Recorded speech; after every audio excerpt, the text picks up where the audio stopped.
quarterbacks as they get set to meet up in Tampa. This is the ultimate team sport. And, we've had a lot of people work really hard over a course of a period of time to get to this point. So it's a tough journey to get here. To go on the road and win another road playoff game is just a great achievement. And, now a home Super Bowl for the first time in NFL history, I think puts a lot of cool things in perspective. Anytime you're the first time doing something, it's usually a pretty good thing. Yeah, I mean, the Super Bowl is the Super Bowl.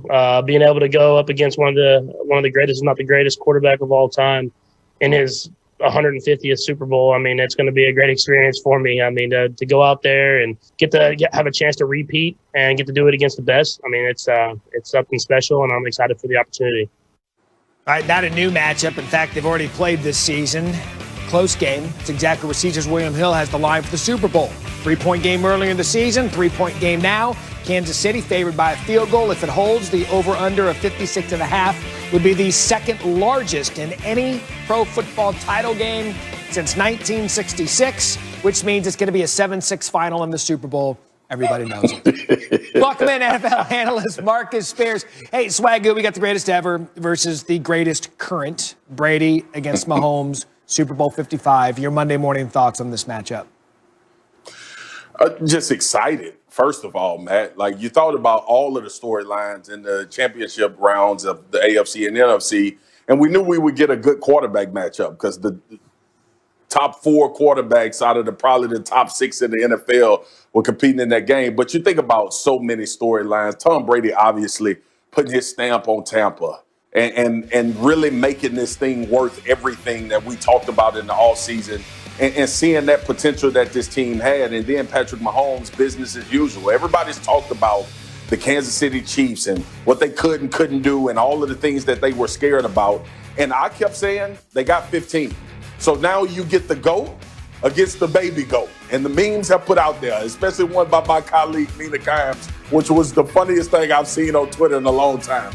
But the fact that we get this matchup, we think about this matchup in the past when there was a lot at stake in the AFC Championship. Mahomes didn't have an opportunity to get the ball back in that overtime. So we got all of these things working for us, Matt. Like football has delivered. In this year, in this pandemic, we look at the NFL, we look where we are in the Super Bowl. You get the first team playing a home game in the Super Bowl. You get Patrick Mahomes, who we're debating now if he's the greatest to ever do it at this juncture in his career. We got the GOAT, who's won so many championships that switched teams, which really tells a lot of people this might have been more about Tom Brady than anybody else in New England.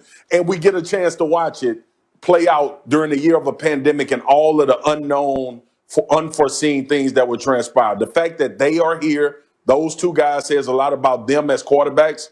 And the fact that football was able to get to this point says a lot. So I'm just excited. And that sentiment with Bill Belichick is why we got the Belichick-Bernie Sanders meme yesterday. It's all working together. As for the decision-making, let's go over to Sage.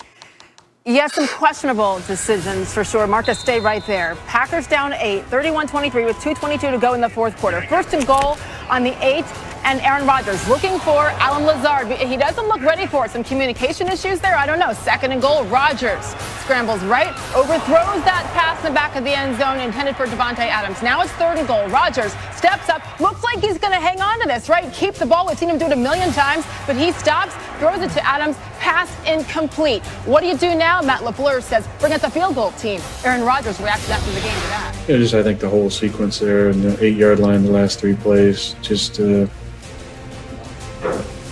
I'm not sure what I could have done first down, but, second and third down, maybe moving up in the pocket, be able to get that one on Tay's body, and third down, I don't know, I have to look at the film. But that last series definitely is frustrating. It was just the circumstances of having 3 shots and coming away with no yards,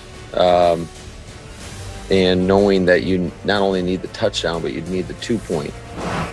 So that was the thought process coming in. I mean, yes, we know how dependable Mason Crosby is, but the Packers cut the deficit to 5. That was all she wrote. 31-26 the final. Here's Aaron again. Well, I didn't have a decision on that one.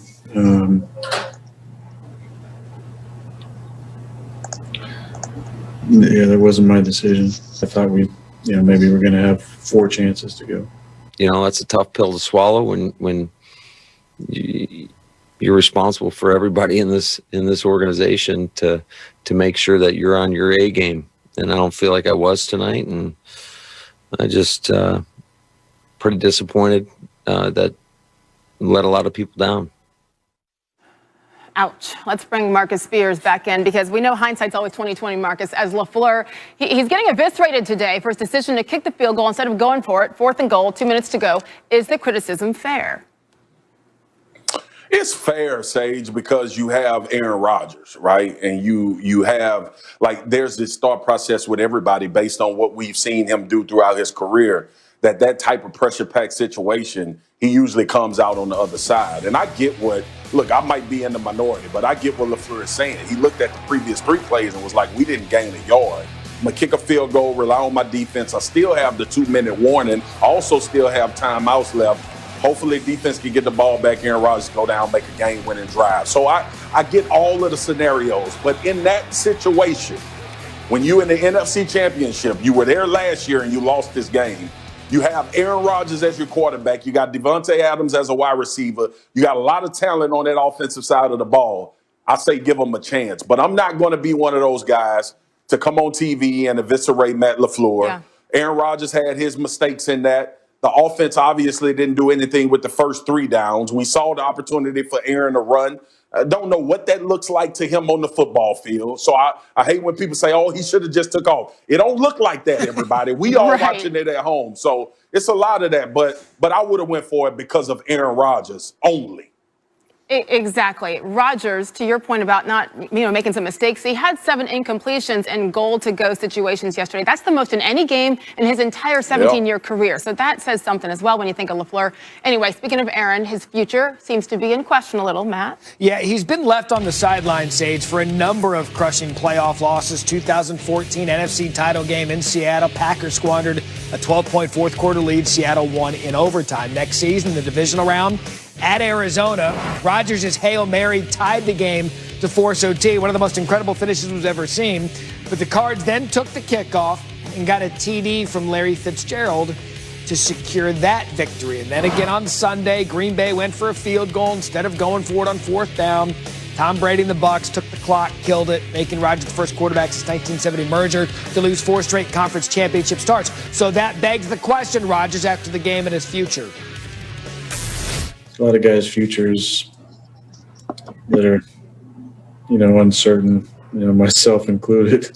That's what's sad about it most.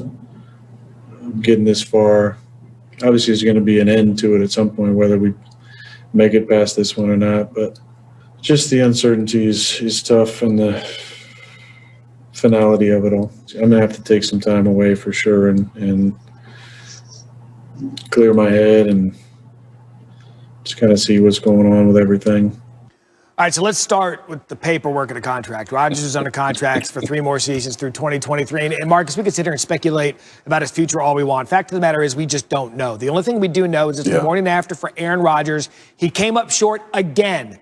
4th straight time at a conference championship. Why? He carries some of the blame, Matt, obviously. I mean, when you think about being in this position and trying to get into that conversation with a guy that at least had the opportunity to win multiple Super Bowls. And we saw Green Bay in this position last year. We saw him against San Francisco. And we saw him against San Francisco when Kaepernick was the quarterback and they lose and couldn't get to the Super Bowl. It's unfortunate for Aaron Rodgers, but if he doesn't cross this hurdle, we'll talk about him being the most talented QB, but we won't talk about him being the GOAT.